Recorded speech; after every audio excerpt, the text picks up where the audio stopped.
Welcome to Prose and Cons, a podcast by writers for writers, brought to you by Precipice Fiction.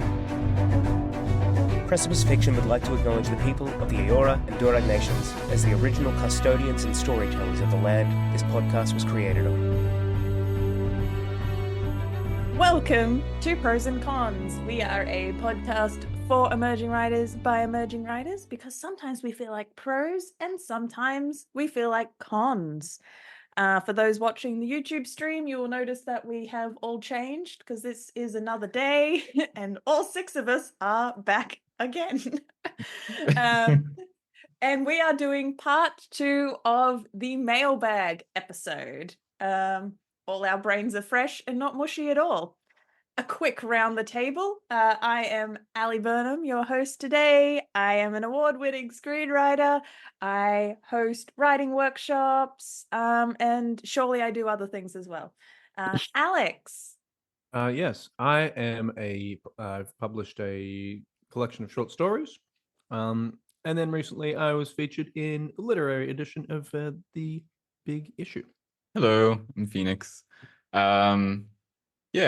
Award-nominated author. I'm an agented children's book author as well. And I founded Bentlight Writing. We're a freelance editing house that puts authenticity reading at the front as well, as much as we can. Yeah.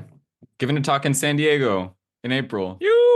Come check it out. It'll be great. ACES Society of Editing. Paddy. I'm Paddy Boylan. I'm a technical writer, creative writing teacher, and editor, and I'm writing a manuscript. I'm James Healy. I'm a writer of horror and science fiction, and I also do freelance editing. Excellent. And Matan. My name is Matan Elul. I'm also a writer. I also like to write horror. My story was award nominated as well, same as Phoenix, same competition, same anthology. And I teach grammar to high school students who sometimes refuse to learn, but have no fear. I have methods. We have ways of making you learn. That a multiple award nominated anthology is called The New Mythic. You can grab yourself the ebook, the hard copy, or the audio book. So whatever way you like stories shoved into you, we can provide. We're here for it. Yeah. All right. This might be slightly unhinged, so I'm excited. All right. Our first question for our part 2 episode is from Jose. It's a 2-parter, but it's nice and succinct. When you have an idea for a story, where do you start writing? And the 2-parter is that, how do you get the story organized to be able to tell it? That's a good one.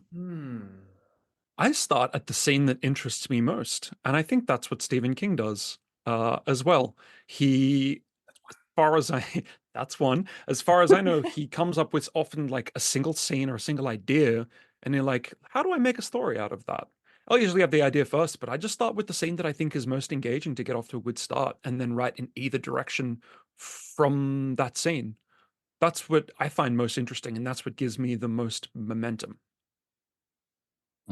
That's what I've started doing now, because I think I have the same issue, or I think I have the same approach, which was an issue for me for a long time, because I would start writing at where the story came from, but then I would make that the beginning of the story and write forwards from that point. But I started to realize that this thing that I'm interested in is definitely somewhere in the middle. It might just be like what would you call it, the fun and games part of the story, or it might be some specific conflict that's meant to happen later in the story. So I've started trying to begin writing from kind of a just beginning of second act. And if it has legs and I keep going with it, then I start going back and writing it from either direction, filling in the beginning from before that point. You're both describing my worst nightmare. Please elaborate. Yeah, go on. Just elaborate. Sorry, Alex, you've been cut off. No, So it was a methodology hammered into me at NIDA. Name drop. It was the start to finish first draft.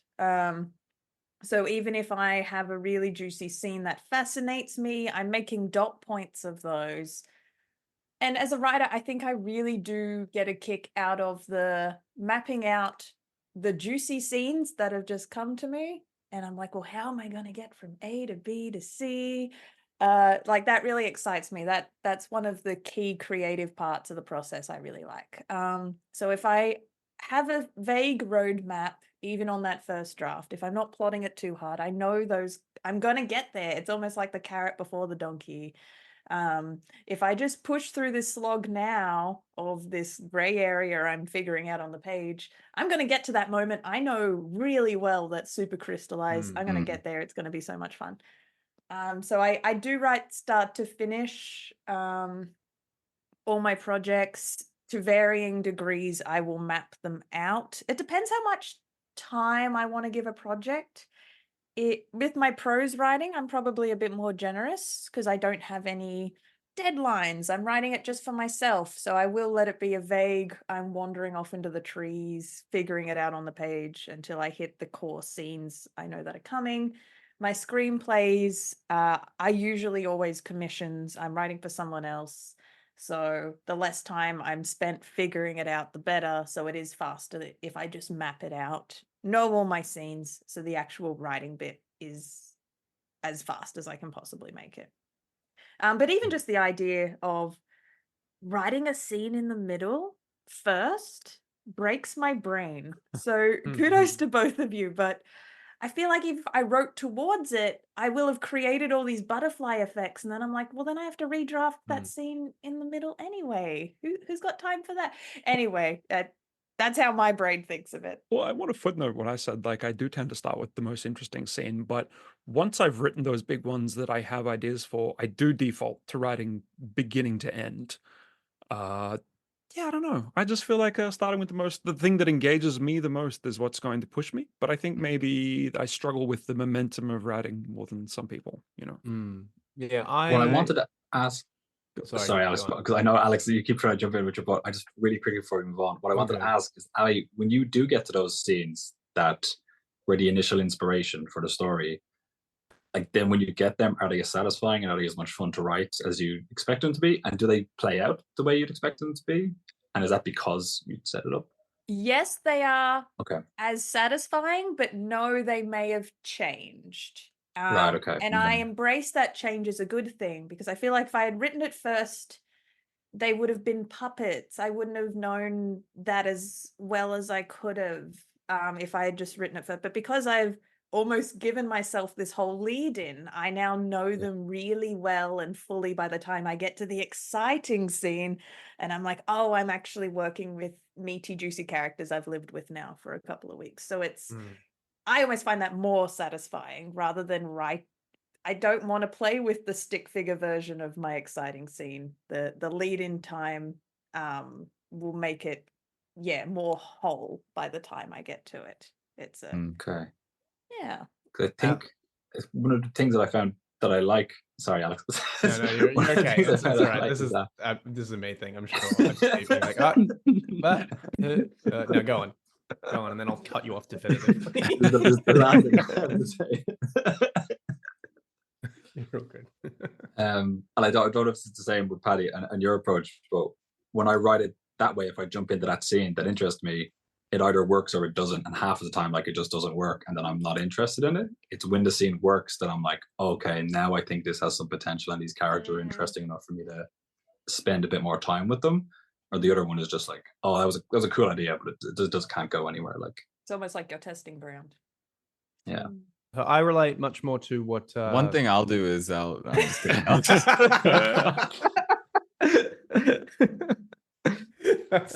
You guys, it's almost like you've been here for 2 hours in a row or something. Can't remember what I was gonna say. No, I do. I know what I was gonna say. It's got to be good now, Alex. It was such a build-up. It better be good. It better be like 10 out of 10 content. Yeah. I just like writing stories. No, I appreciate what Ali says, because if I try and write the big whatever scene that I'm like, okay, this is the thing I want to do.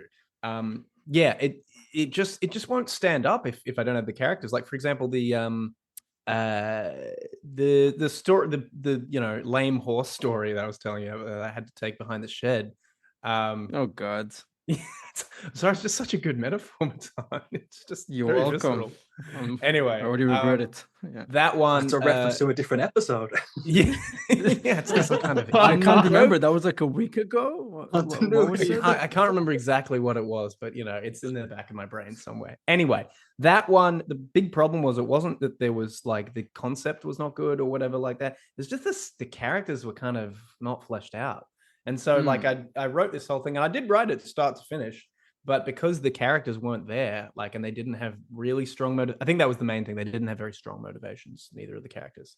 It was just kind of like there was just nothing really to work with there. So yeah. I feel like you need that time. Now, personally, I'll spend some time just thinking about it rather than like writing through it. I'll just kind of sit on it for a week and be like, yeah, and then he does that, and then okay, that happens. And, okay, I got it.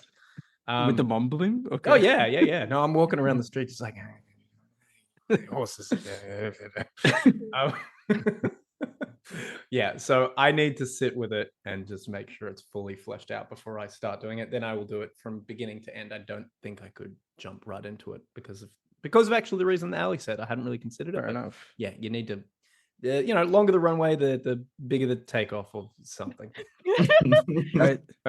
Guys, I have a really short comment. Really, the Odyssey. You guys are familiar with the Odyssey? Yeah. Heard of it. So the Odyssey, basically, Odysseus is coming back from the war on Troy, and the whole story is his journey home. It takes him 10 years. On the first page of the Odyssey, we are in year 9. Okay? Take that into account. It takes 10 years. Okay. We start page 1. It's been 9 years already. And we actually start with him trapped. And then we kind of get the details of what had happened to him throughout the story, which goes back to a very commonly given piece of advice, maybe too much, is start the story. I'm sorry if I'm going to butcher it. Is it in medias res? Can someone correct me if I'm saying this in wrong? medias res, I believe is the pronunciation. Yeah, basically start it in the middle.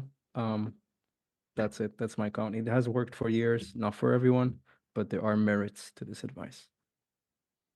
We just released an episode on nonlinear storytelling. You could get some ideas from that one. This is quick. My stories, I almost always start with an idea that fascinates me, and then the size that story then grows into is variable. Usually they're short stories. Only one of them ended up turning into a novel, but it was like a process turning it into a novel. Now it is a novel and potentially even a series, but like it was a labor of love, actually, like growing it out and seeing what story was there. And it started as a short story, but yeah, I expanded it in many, many, many directions, and I love it now, but it's not at all what it started as. The next question from Charlie, aka Zombine, is feeding into this, but it's a bit more pointed. It's talking specifically about our approach to scenes rather than the whole story. They ask, what is your preferred method when approaching a scene in a story? Do you have a core idea and write around it? Do you plan the entire scene point by point before writing? Or do you enter blindly and follow where it goes? I like one reference that I really like for scene planning that I actually took some with me. It's like a combination of actually J.K. Rowling. She wrote Harry Potter. I don't know, not a lot of people, but anyway. And then The Lies of Locke Lamora. I really like how he structures a lot of chapters, not so much scenes, I guess.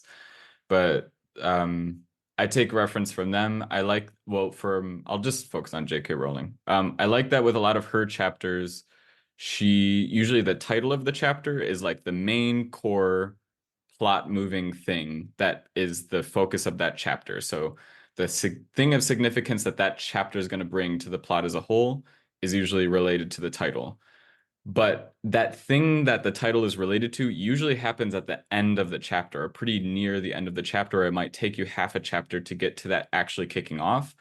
And the beginning of the chapter is almost like nothing to do with it. It's just like going to classes, something mundane. It's a little bit, there's a build up to it. And I take that into account when writing a lot of my chapters of just like, okay, I know what I want to have happen here, but how do I like, what can I also just kind of do here? Like, they don't start there. This isn't jumping off of action into action. So it's like, maybe I start over here, and before I go into that, it's like their day leading into that a little bit, and just kind of paces it out. You drop in with the character a little bit, feel out a little bit, and then you can start amping up the energy, and it has this nice kind of runway into that. I'll use that approach for a lot of my chapters. Sounds like a fractal approach. You know, like a fractal is like a big pattern, but as you zoom in, it's the same basic pattern repeated over and over again. I mean, it sounds like she's doing the classic rising, falling tension map of a story. Start low tension, build low, you know, rise and dip, but in each chapter. Is that kind of more or less? It's a pattern I noticed fairly significantly. Yeah. Oh, I like that, because my instinct would be like, no, you got to start with like a high note, like go straight into the action in the next chapter. But she's J.K. Rowling and she's sold a few books, so if that's what she does, then yeah, and I guess when I think of Harry Potter, like in terms of what are the warm fuzzy feelings that series leaves us all with, it is the moments of downtime. It's the casual moments. It's in the in between moments, the friendship moments. And I think now that you've pointed that out, Phoenix, she's probably achieving that in those early chapter pages where we get to spend that. It's just like Harry Potter cleaning his broom amongst all the Weasleys in their living room. And it's like, oh, how nice. But the lead time gets less and less as it goes on, right? Yeah, as the action amps up. Yeah. That little portion at the beginning where, or like the bit, I can't even remember which book, when he's like, it's around Christmas and he's just like hanging out and he's like, I'm gonna spend Christmas by myself. But then I think Ron like stays over at the school or something, and they're just like, yay, we get to spend Christmas together. I might be misremembering it. Following what Ali and Alex said, I think the modern author who has perfected that past J.K. Rowling is actually Patrick Rothfuss. I actually remember scenes in the second book, Wise Man's Fear, where I'm just enjoying a bunch of characters with whom I have a deep familiarity. Just doing things with each other. Yeah. Now, you need to strike a balance, right? You can't just have Ron and Hermione just, attend the magical chess club for 5 chapters. But yeah, it's a powerful tool if used well. For me personally, I do like to plot out all my scenes beat by beat. Again, it's just really, Ali? You? Me? No. It's always the tool, because people, the classic thing of being scared of the empty page. If I've mapped out how my scene's going to go, I never have an empty page, so it's just a way of avoiding that as being a problem. I think it's also because I'm an overwriter, that having a really strict structure stops me from overwriting, because if I have to find it organically, that's how I end up with a 300k book. But if I'm like, I know this scene is going to hit this beat, this beat, this beat, it's going to be that try-fail cycle, nothing outside of that, suddenly my word count is a little bit more sensible. I think I've mentioned the scene sequel structure before, but I will usually map to, and if we are talking scene by scene, a goal, conflict, disaster is what I mean by a try-fail cycle, or a reaction, dilemma, decision, try-fail cycle. And I'll usually always try and map my scenes to one or the other. Al, you said something really interesting there. This isn't specifically about the question, but I want to bring it up. The idea that the people who are overwriters, and I don't know if that's necessarily a great term, but people who tend to write more than less, of which I am not one, they tend to meander a bit more to the point. Like maybe you like focus on more different, like you're describing the garden as like someone's walking through it and all that sort of thing. And that's why a structured approach can be better. I'd never really tied those things together. Like an overwriter, we'll use that term, will inherently be like, I know I'm going to just vomit 3,000 words, and this is only really an 800 word scene. So the idea that someone who is like that would inherently be like, well, if I map this out, then I can just jump from point to point, is really interesting. I never really connected those dots, but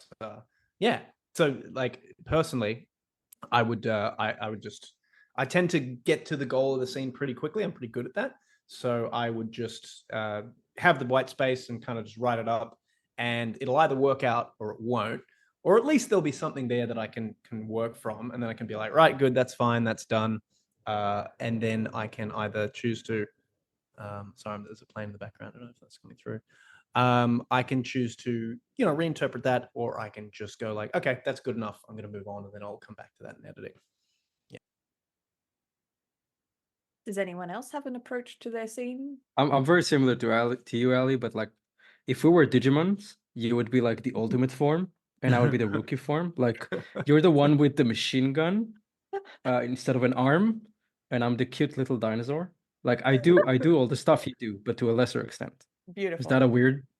No, I'm now determined Yes, to but we make love us it. all into magic cards and what our Yes. abilities would be. Oh, Please do that. hell Please, yeah. please do that. You have to do that now. I've said it. It's now gotta. I'll make Bradley do it. It's gone. That's awesome. That's very cool. Sorry, I got to call him Dr. Bradley Gooding. His request was every time I refer to him on the podcast, I got to use his full name. Yes. Yeah. All right, next question, guys. This is from Jim Richards. Shout out to Jim Richards. Hey, Jen. I would love to hear your opinions on software like Scrivener and how you organize your projects and works in progress. I'm using Scrivener right now. It's got a learning curve. With everything like this, there's time that you're going to take learning the software that isn't writing. And for some people, that doesn't feel good. Because like, I just want to write. I want to write my story. I don't want to spend this time doing the software. And that's fine. Like, again, if you're going to lose momentum because you're watching all these tutorial videos on Scrivener, and there's a lot, maybe it's not for you. But I'm someone that, like, again, exact opposite of Alex. I have a lot of ideas and a lot of writing. And my big challenge is corralling everything into a coherent whole. And I got to the point where my project document for Sovereignty, the manuscript I'm writing at the moment, is labyrinthine. It's really big with too much. For me, learning Scrivener has been really good, and I'm still learning it. But if you're someone that struggles with that, this is a really good surrogate brain to organize all your thoughts, organize your many, many documents, and get things together. I really recommend Scrivener. But if you're not someone that struggles with that, and this is something I've seen echoed online, there might not be much point. Like, it's something that addresses a problem, and if you don't have that problem, don't bother. Like, people have been writing manuscripts for a long time without fancy organizing software, so just do that. I use Google Docs. It works great for me. I used to. You savage, you barbarian. No, I'm sorry. I'm joking. I use Atticus. Atticus is really good. It's what we made to we literally made the new Mythic on. And yeah, the only reason I like it is it's got chapters. I just write things as they come, and I need to be able to access some chapters. And I'm like, what did she do then? What was the thing with the hat? Okay, I go back, check it, because it's right up there. I can see it. I title all my chapters as well, just purely so I can see what happened, and then edit them out later sometimes. And Atticus is really good for just like, hey, there's a chapter here, click that. It's very, very well organized. It is a little buggy, or it was last time I used it. I've been doing short stories mainly, which will just be purely on pages, which is good as well. Or Google Docs is a great universal one if you're transiting between Macs or PCs. But yeah, if you're writing a book and you need it all just right there and just chapter by chapter, Atticus is very good and very, very cost effective. Might be a bit more expensive now, but it's still pretty cheap. Yeah, I use Microsoft Word. Alex and I are using Google Docs for our co-writing one, because that's really easy, real time. We're writing into the same document on the cloud. But otherwise, all my other projects is the hard software, not in the cloud. My Microsoft Word, though it does automatically save to my Dropbox. That's so I can sleep at night. I know it's syncing to multiple devices. I can lay my head on my pillow and know that I can retrieve it even if my computer dies. Well, that's really important. Yes. Look, I've given Scrivener a go because everyone raved about it, and I did use it for a redraft of Ferocity a few years ago. There's a name drop. And I also gave it a go for one of my Cypress. I think I did it for some Cypress planning, but I think I've mentioned this before. So Scrivener automatically cloud saves, not quite with the same elegance as Dropbox, and I did lose some of my work. And I've been just like scarred when it didn't save correctly. I did manage to do it because I was away from home. When I drove home to my laptop, I turned off the Wi-Fi so my home computer wouldn't sync and therefore wouldn't delete what had been lost in the cloud. So I booted my computer up, not connected to the Wi-Fi, was able to retrieve my data. So it was saved, but the fact that it was almost lost and I had to do this whole extra step, I'm just like, Scrivener, you bitch. Yeah. Look, it worked fine, but I found personally that I like having it all in one document. Control F is like my best friend. If I'm just writing along and I recall something or I want to triple check how I phrased something previously, I'm constantly controlling F, flicking up and forth. Like, you know, the old school like animation when they're drawing by hand and they're constantly flicking over and over in the page. Yeah. I feel like that's what I'm doing when I'm writing. I'm constantly flicking up back to where I am, flicking up, flicking back to where I am. And I think Scrivener lets you do that, but when it branches your scenes into different clickables, that's the technical word for it, when all your scenes are divided into small folders, I didn't find that as organic as my just scroll up, scroll down, scroll up, scroll down, Control F. So there's something about having it all in one document that I'm constantly rereading, that I don't know, maybe that's just what I find comfortable now, what I'm used to, and I'll probably just keep using Microsoft Word. Cool, we answered that, nailed that. We've got about 4 questions to go. We're on the home stretch, guys. All right, this next question is from Libby Hyatt. Do you guys keep personal journals, or did you in your childhood or teens? I had a brother, so no. Why does having a brother exclude you from keeping a personal journal? Paddy, do you have a brother? Yeah. How old is your brother? 2 years younger than me.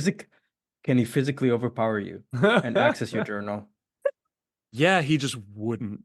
No, Kieran wouldn't do that. Oh, that's nice. Sorry, Well, I don't know what else to say.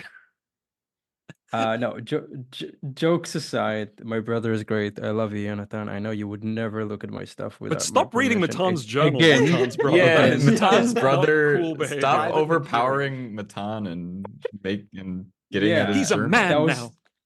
That was funny twice. Anyway, no, I haven't written a journal. I'm sorry for taking so much time just to make a. No, it was worth it. I kept starting a journal, and I've got all these like entries where I'm gonna keep a journal, and then the next day I don't. So, and sometimes I wish I did, because my dad was an avid journalist, and now he's got this amazing record of his whole life, and he's a good writer. So much to my detriment. Probably where you get it from. Oh. I don't keep a journal, but I do religiously keep like a fake little moleskin thing, like a little. It has to be a nice, like a little, a moleskin book. It's not real moleskin. Fake moleskin. I find a mole, I dig it up, I shoot it, I skin it, and I make it into a book. What aren't you understanding here? Sorry, it's standard like book publishing, Matan. That's why you're bad at keeping this is book publishing 101, Matan. You know, Along this with is the where my horse. English as a second language becomes this like, I'm Fun just, adventure. I don't even know how serious we are right now. Just proceed. I'll catch up. I'll catch up. But I do have a book that I religiously write tasks down in. So theoretically, I keep all these. So theoretically, you could go through them all and sort of like have a look through the task list and see what I did. But in terms of prose, I've tried that one or two times. I suppose like my Google Calendar is like a journal. That's an interesting thought. You said go through them all, and I lost it. just making my way back through the moleskins. Don't worry, Matan, we're making fun of it because it's a classic thing that happens in English all the time. People are like, "Do you mean an actual mole?" No, we don't mean an actual. So okay, thank God. No, after the horse story, I just don't know anymore. Yeah.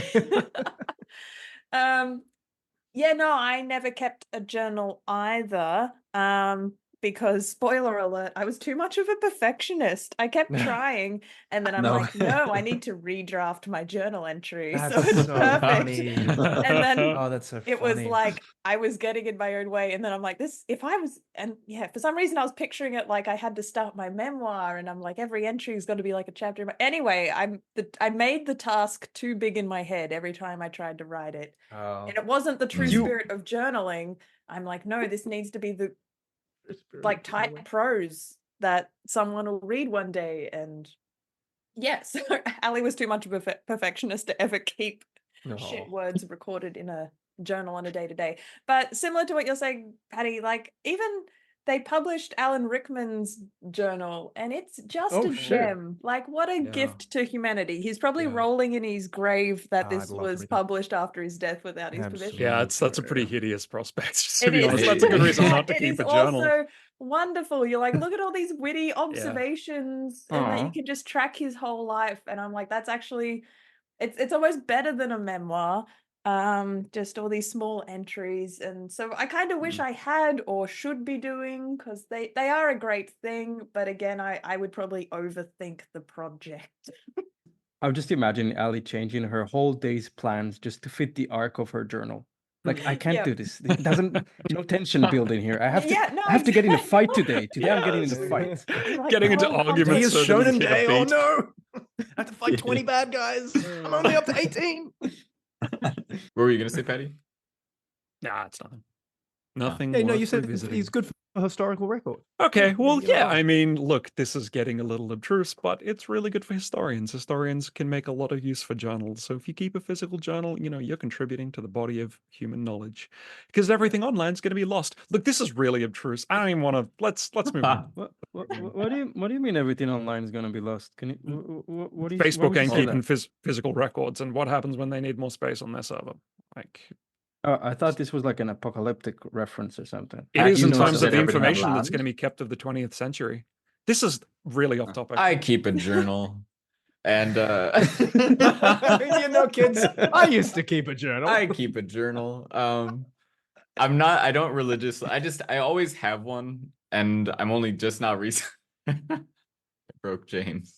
I only just recently realized that I do regularly have a journal and have regularly had one for the past like 2-3 years or something. So fairly recent, but I'm not religious with it at all.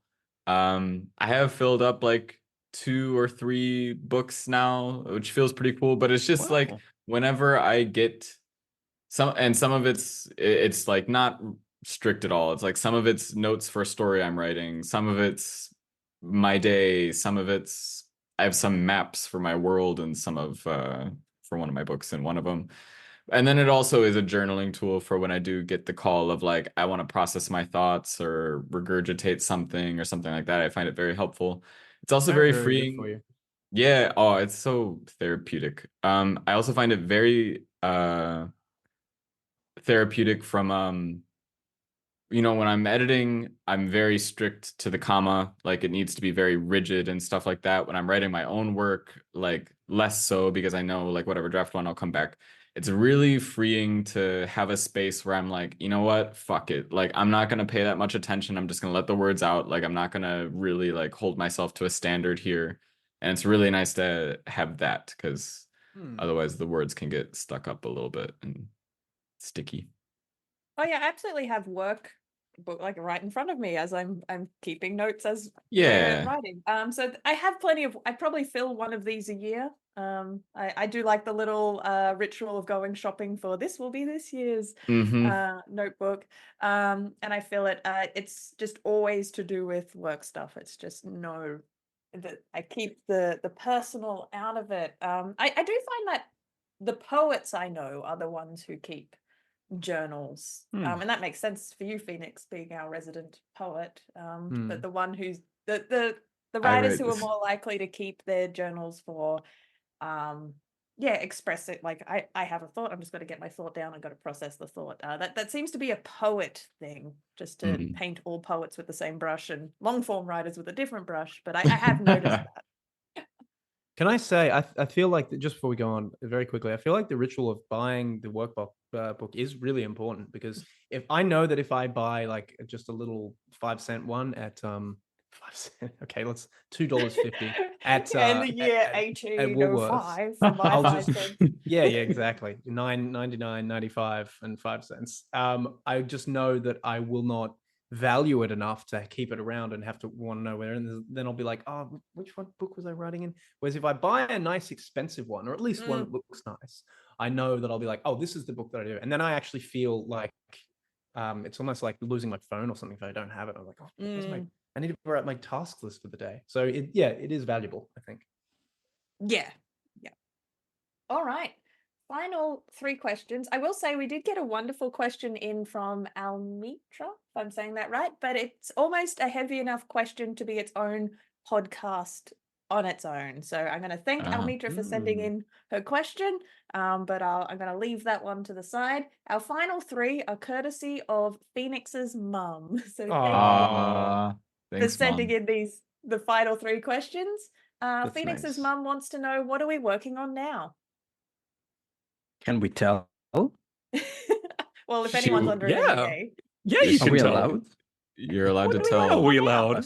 She will. Me or us? She will Oh, take you it. mean as She's going to Precipice. take. Okay. She's going to take the Yeah. idea. This is her. Yeah. This is her plan. Thanks, Is your mom a mom. writer? Matan, I think this is a great No, place to I announce know it. your mother. I think this is wonderful. No, you can. You may give your idea. Paddy, can you repeat that? I think this is a great place to say what Precipice is doing. Is that what you were talking about? Yeah, I guess. James, do you want to talk? Sure. I mean, I don't know why there's a big air of mystique about it. I know. I don't know. I feel like it's a James baby. So James, why don't you go ahead? I mean, we've been discussing working on our second volume of our second pregnant! book, and That's exactly what I felt. It's a book. It's an anthology. It's another anthology. Yeah, totally planned. we're in the early stages of brainstorming what our second anthology and trying to figure out what we're gonna make it about. How did this end up being such a big deal?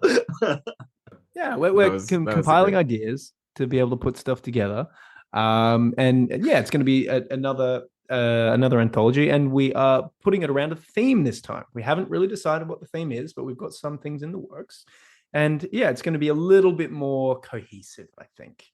Maybe not in terms of genre, but definitely in terms of central unifying theme. Yeah.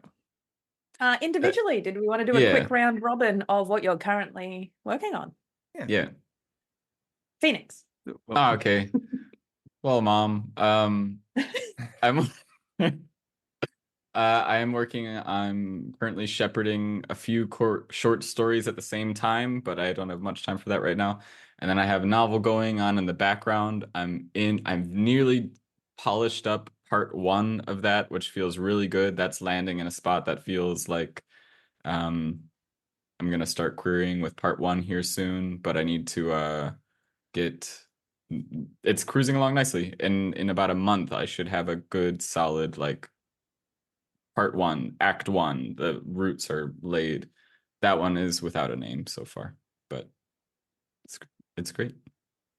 Awesome. Alex, what are you working on now? Yeah, so well, one of the things I'm working on, because we're writing a book together, which is an epistolary novel based on historical fiction, but set in a sci-fi setting. And that's all I'll say about that for now. And the other thing I'm writing is I'm writing a one-woman play with a woman. Don't worry, I'm not writing it by myself, and I don't plan to perform it by myself. But yeah, I mentioned this before. We're sitting down on Sundays and just like, hey, what's this about? Blah, blah, blah, blah, blah. And we're going through that. And that's going really well. I'm really, really enjoying that. We only really had 2 sessions, but no, it's going good. Awesome. Paddy, what are you working on? Sovereignty. However, so I've got a manuscript that I've been working on for a long time, and I've really struggled with it as a result of running out of steam. But I'm coming to an acceptance that maybe this is something that I need to put to the side and work on other things. And I know that because I've started to actually pick away at little short stories. just, you know, in the course of writing, you come up with lots of ideas. I keep an absolutely enormous document, and I'm starting to write the beginnings of some other stories, which feels really good. And what I'm hoping is that by stepping away from sovereignty for a little while and engaging creatively in some other stuff, I'll be able to feel refreshed and then come back to sovereignty and you, because I really want to finish it, but I'm really struggling and in my own way with it at the moment. I think you'll be surprised how much energy you have when you come back. It's amazing. You put it down for a little bit, you come back, it's like, I got this. 3 months. Like it's so new. Yeah. This is advice I've given to other people in the past, and I don't know. We never I follow found her 3 months advice. is the sweet spot. If I put Yeah. something down for Well, 3 that's not months too bad. and I come Okay. back, suddenly I've got all these fresh takes for it. That's Yeah. kind of exciting. So yeah, that's where I'm Very at. nice. It feels good. James, what are you working on at the moment? Just a couple of short stories. I've got a short story I'm working on at the moment. But I guess it's a entity which is like a shapeshifter or a skinwalker. Cool. That's kind of hunting people by appearing to them as people who they know. But the trick in Holy this is shit. that the characters know very early on that this is what's happening, Yeah, it's but it's not the advantage that you would want it to be in this case. And I'm working on something a little bit longer. I'm at the very early stages of working on a story about the kind of Japanese soldiers during World War II. And a terrible mentioned ordeal this. that happened You to do go for dark, don't you? Damn. I do go for dark, You- yeah. You're so Yeah. good at making me pleasantly uncomfortable. Comfortably Good. That is uncomfortable. usually the intention. Yeah. Yeah. So working on something. I'm doing a ton of research and a little bit of writing because I'm trying to eke it out as I go and figure out what the character and figure out what the arc is. But at the moment I'm buried in research. I've got at least 6 books currently on delivery that are just about Japan and during that era. Wait, trying to get my head around I know what the this is. culture You and the told me about society. this story idea. It's Yeah. not to give anything Yeah. away, but it's going to be good. It's a good concept. I don't know what the Nice. concept is, but I'm excited. I'm excited for you to be writing this. Like, I Good. don't know. Thank you. Yeah. Thank you. Yeah. It'll depend on how good I get a grasp on, I think, Japanese culture, which is quite a unique and interesting culture. Various reasons. So it'll depend on how well I manage to encapsulate that for how much I cover. But yeah, I'm really keen to get this one working. Amazing. Well, that's exciting. And Matan, what are you working on at the moment? Oh man, my Don't answer say is gonna teaching. suck. I'm writing academic essays. Can I get Nope. away with that answer? Nope. Okay. Sure you can. Well, this is gonna be cheating, but starting from today, I finished my semester, so I am going into a month and a half of short stories. That's my Ooh. plan. I've got some Wow. buds, nibbling in the delicious, nutritious ground, hoping to become plants. And I'm gonna spend some time with short stories. I'm not gonna bother jumping into the manuscript for a month and a half because I know that summer semester is coming like a train. So I'm just gonna enjoy a period of short stories. I love that. Very cool. And for me, I am, Yellow Wallpaper has a deadline. I told my producers they would get it mid-March. It is unfortunately mid-March. So basically, I've got until Sunday to write as much of this beast as possible. My draft plan process took longer than I thought it would. It was normally I'm pretty good at estimating my times, but this I kept pouring time into it. I was picturing it like a big container. I'm pouring water into it and I'm like, the container should be full by now. I kept pouring more and more time into it and it just wasn't filling up. Anyway, finally finished the draft plan the other day. So now I'm good to start writing. Started writing yesterday and I'm going to try and crack this one out as quickly as possible. I do find the actual scripting stage quite fast if I have put a lot of time into my draft planning. So fingers crossed for me because I would like to get this one off to the producers quite soon. But yes, think of me over the next week because I will be all consumed by Yellow Wallpaper. We'll pray for you. Yeah. Pray for Ali. All right. Second last question. These are all really sweet, easy questions from Phoenix's mum. Of the things you've written, what was the most fulfilling, rewarding, satisfying, or gave the greatest feeling of accomplishment? Ooh, that's good. Yeah. Love that. That's so wholesome. Yeah. She's a Very, great very she's a long-coded. great woman. I'll start it again. I wrote a short story a few years back. That was actually based on a Dungeons and Dragons character I made, which I know that's how a lot of short stories were born. But I got a lot of sense of fulfillment from it because I sat down and I really I would bump up against scenes where I kind of wanted to shy away, and I'd kind of tell myself like, well, I wrote enough today, like I'll get back to that tomorrow. And I just like held myself down that little bit longer until I broke through that little wall and wrote another like ramp up in momentum or whatever. I just kept doing that until I just like had the whole thing out in one day, and I was like, yes, I didn't write the whole thing in one day, but like I cracked through the remainder like second half of it in one day, and I just felt so good after that. I was like, yeah, I didn't shy away. I really just like sat down and wrote the thing, and I was really happy with the structure that landed out. Still love this story. I'm gonna push it once I have more time. Yeah, I've got a similar story. It was literally a story. It's the last story in the anthology that I wrote, which is called Golden Hour, available on Amazon. But it's basically a post-apocalyptic thing, and I wrote it out, and it's like about it's kind of like The Road. It's about a father and a daughter traveling like Hopi Springs, right? Yeah, Hopi Springs, exactly. Yeah. And I wrote the Cormac McCarthy book. Yeah, Sorry. it's sorry. Yeah, it's similar to the Cormac McCarthy book, in theory, I guess. But yeah, I wrote it through, and it got to this one bit, and it was just like, what? That was dumb. That was silly. And then I just sort of went away from it for a couple of days and came back to it. And was like, okay, what do I really like about this? What are the things that work really well about this? And there was this one specific, obviously the interaction between the daughter and the father was really strong. And then there was this sort of firefight that happens that sort of fizzles out. And I was like, no, that was really good. What if they kind of, those two people engaged?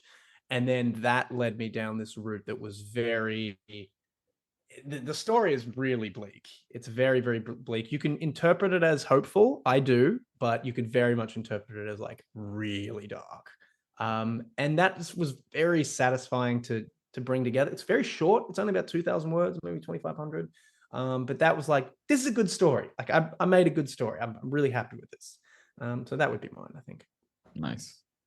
Do you guys know the feeling when you're writing something or you go to write something and there's the feeling like that you're struggling, like you're pushing a boulder up a hill, but then there's the feeling that it's writing itself. Like the story is in you, and the voice is in you, and it's just coming through. I felt that while writing a story called The Fall of Behemoth, which I think you guys have all written. And there was really, I wrote it in like a style that's almost biblical. Yeah, sort of semi-poetic, semi-biblical, and it had a very specific voice. And I know that a lot of people don't do this, but I narrated it internally. Like this voice was like internally narrating, and I was writing down what it said.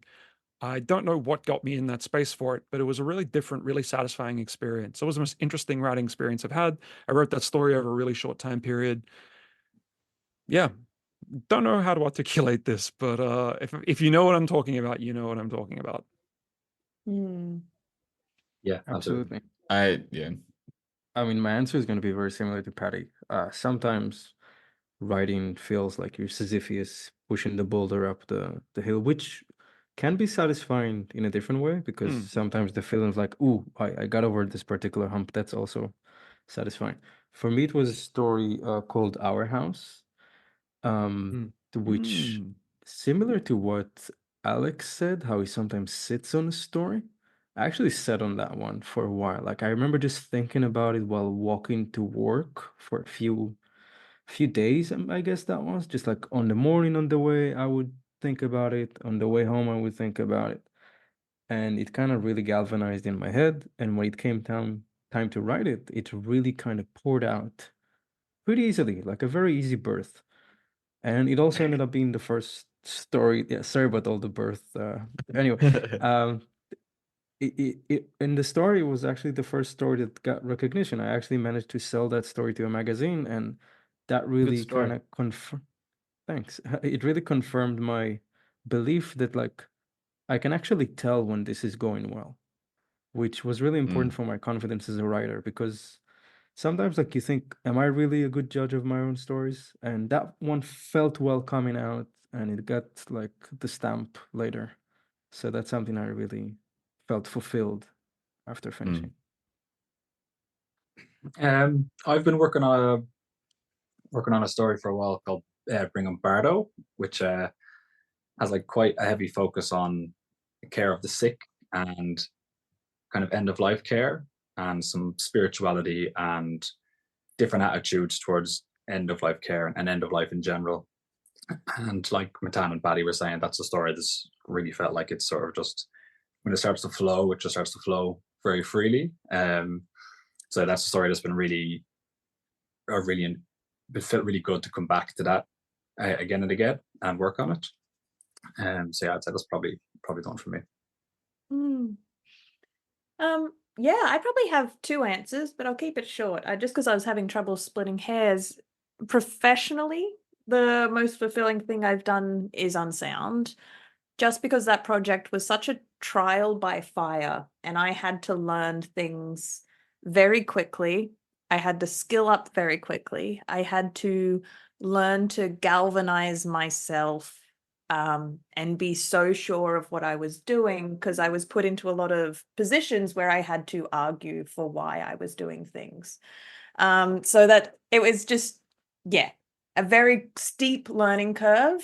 And there were situations there where I'm like, well, either I'm going to crumble here or I'm either going to succeed. And having climbed that hill and done it, it was released, it received award recognitions at the end of it, and I still have excellent memories of its first screening where I was getting hugs from strangers because they were able to relate to what I wrote. Well, it's just a very cool, fulfilling full circle that I'm just made the whole 30 drafts and the overnighters I did on that script kind of worth it. And I'm like, I now know that I can do that again if I ever need to reach for that. Thankfully, I've never been in a project that trying since, maybe because now I have the foresight to see when a project might be becoming that trying, that I now know how to navigate away and fix the situation before it gets that bad. But I now kind of know the depths I can go to in terms of professionally meeting deadlines and navigating around it. So having achieved that project being done is kind of something no one can take away from me. It exists, and that's quite fulfilling. In terms of the actual joy of writing, all of you were talking about, and a project that really speaks to me, it's got to be the Cypress project. I've put so much time into it, and I still love it so much. I think it's the project that's made my writing better over the past couple of years. I really want it to be as good as it can be, so I keep holding that bar higher and higher for myself. And it's really exciting to have a project that asks that of you. So with every draft, and when people do come away genuinely enjoying reading it, there's some very special warm and fuzzies, again, because just the work that's gone into it, and then that's the payoff. That's the end result. Very final question, and this is such a mum question. Where do we see ourselves in 3 to 5 years? Does only Phoenix have to answer that, or all of us? No, all of us have to. You have to start, Matan. Yeah, you have to start. I have to Matan start first. where I see myself in 5 years. Cool. Yeah. I brought this on myself. Okay. Hopefully with like 2 more anthologies with you guys. Ooh, And- goal. Yeah.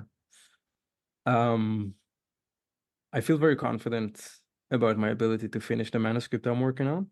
I feel like all the delay has been, I don't want to sound cheesy, but for a reason. I learned I'm in the weeds, just kind of looking for new stuff. I'm doing my bachelor's degree in English literature, learning so much about the language, about going into the depths of it. So while this might feel like a detour, going to uni right now at this age, at this time, I feel like I'm going to come out of it as a better writer.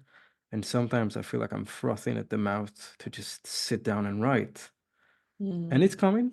It's going to come. It's a bit hard now with full-time job, full-time uni, trying to make life work, relationships.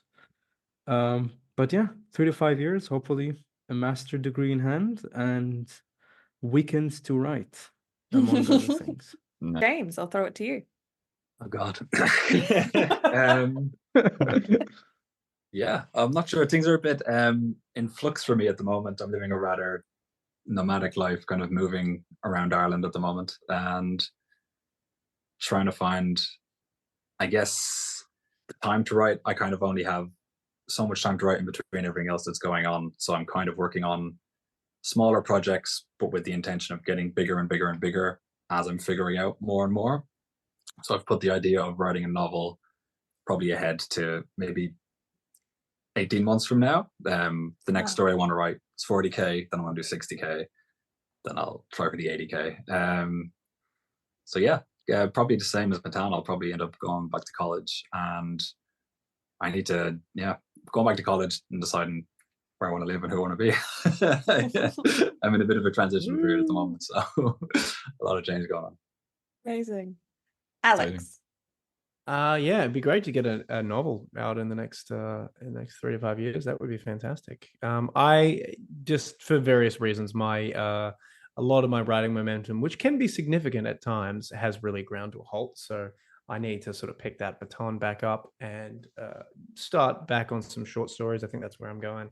But yeah, it would be good to finish one of the novels that I've done. I've got like basically 3 that are kind of almost done or pretty close to done, around that 60 to 80k mark.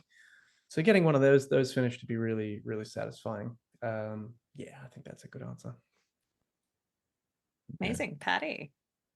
Similar to James, I've just moved back to Australia and I'm getting my stuff together. I was in New Zealand for 14 months and moving country is a big thing. But I'm excited that I'm starting to write again, and I'm excited to write these short stories. Where's it going to go? I don't know. But that's okay, because at the moment I'm just writing for the joy of writing. So if I have more stories that I can look back on in 3 to 5 years and say like, yeah, I'm really happy with this, I'm really proud of that, then that would be great. If I get Sovereignty finished and published, that'd be really good. But yeah, it's okay. It's okay. Just writing for the joy of writing is what I'm really loving at the moment. Amazing. I'll go next because we'll let Phoenix answer his mum last.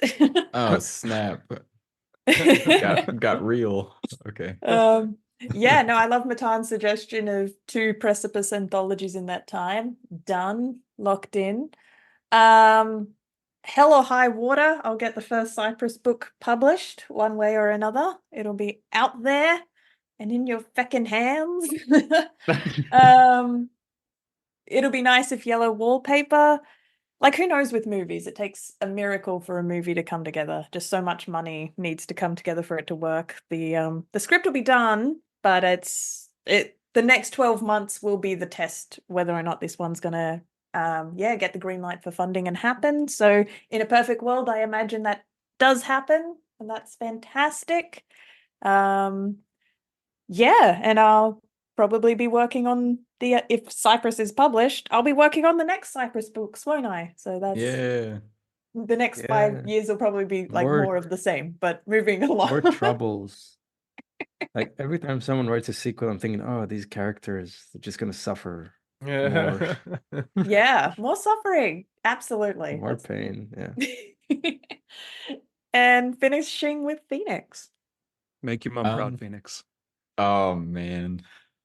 All right. Well, so Ben Light Writing, I started 2 years ago on Fiverr, and that's been growing in really exciting ways. And my goal for that is taking that with me on my writer's journey. So continuing to grow that, continuing to expand that out. I'd love that to be in a place where it's self-sustaining in a way where I don't have to hold it up as with all of my focus, so that I can continue to edit, because I love editing genuinely and dearly, but also kind of share that with other people. I'd love to do that and kind of have that in a more stable place, which it's heading there very surely, actually, which is lovely. I want to publish. I'm going to have my novel published by then. Like short term, get part 1. I want to start querying with that, because I'd love to get an agent on board to help push that to the finish and get interest. And I think I can hook interest. I know I can't hook interest. Yes. So working name of that, The Wound of Lysantha / A Completely Normal Place. So there's the spectrum that you're working with. It's jumping all over. And two more anthologies with Precipice. That'd be great. And I think that covers me for the next 3 to 5 years. Oh, and so once I get Bent Light Writing in a stable place, I also want to go back. I'm planning on going back to school for linguistics. I deeply love language. I have a few of them cooking inside of me at the moment, and it's just to major in linguistics here, I first have to speak Spanish, which is now I'm approaching fluency. I'm almost C1 in Spanish, so that's Incredible. It's really good. But Good on you. yeah, so I just need to be able to understand the professor, and then I can do that. Yeah, linguistics is no joke. I studied it for a term, and it was very intense. Yes, I want that. I'm here for it. Well, thank you so much, everyone. That brings us to the end of part 2 of our mailbag episode. We thank you so much for sending in all those questions. It was so much fun engaging with, just all those different. I didn't know if we had to pivot to this or pivot to that. That was actually just a really fun brain exercise. So thank you for that. We hope we were able to answer them fully and well. And if we didn't, send us more questions. And we will do this better. Send us again. questions about the questions. Yeah, you'd be like, can you expand on this? You didn't quite answer that one. What was the question that we skipped over? If we could maybe read the question, and then maybe we'll do. Oh, okay. Yeah, Almitra's idea, right? Let's Yeah. tease. Okay. Do I have the right to tell this story? I often see stories on stage that are culturally sensitive but written through a very Caucasian lens. So I guess the question is, do writers have the right to tell all stories? It's a fully loaded question, one we debate in acting as well. Where can actors play different roles? Oh, this is a big one. That's why I'm like, that's a whole episode. That's a whole episode. I need I'm a glass of putting wine a for that one. My presentation that I'm giving in San Diego touches on a lot of this stuff. So I'm amazing. already That's perfect. prepping for this. Fantastic. Right. So we're going to put a pin in that one. We'll come back to it and give it its whole question. episode. That And it really Almitra, we'll do our best, but of course, like, is anyone an expert in this field? We're going to give our best informed opinions. We're going to read as much as we can, but ultimately we can only give opinions, which, I mean, what else can you give with a question like that? It's a big one. Yeah. Mhm. So Great thank you for question. sending those all through.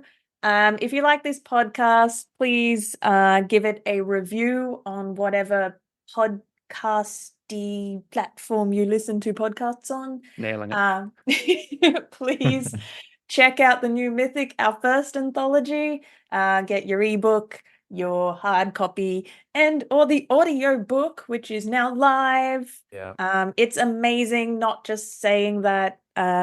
I think the quality is, we aimed high for quality, and I think we achieved it. So please give it a rating as well. Like And we on have Audible, some- you can click the stars and tell other people that you like it. We have some really exceptional voice talent on this as well. We worked very hard to source some of them, and some of them are some of the better professional quality voice talent that I've heard. Yeah. How did we get all these people? Seriously, did we kidnap someone? Did we Yeah, do no, something? his name's Nathan Gothard, and I force him to live in my house. I make him do stuff for us. But yes, a lot of just they're all Sydney-based. I think they all are Sydney-based voice talent, which showcases some an amazing Australian talent as well. Literally world-renowned vocal talent in Rupert Degas. So please check it out. Thank you for listening, and we'll see you all in our next episode. Yeah. Bye-bye. Thank you for hosting, Ali. Bye. You're listening to Pros and Cons, the Precipice Fiction podcast.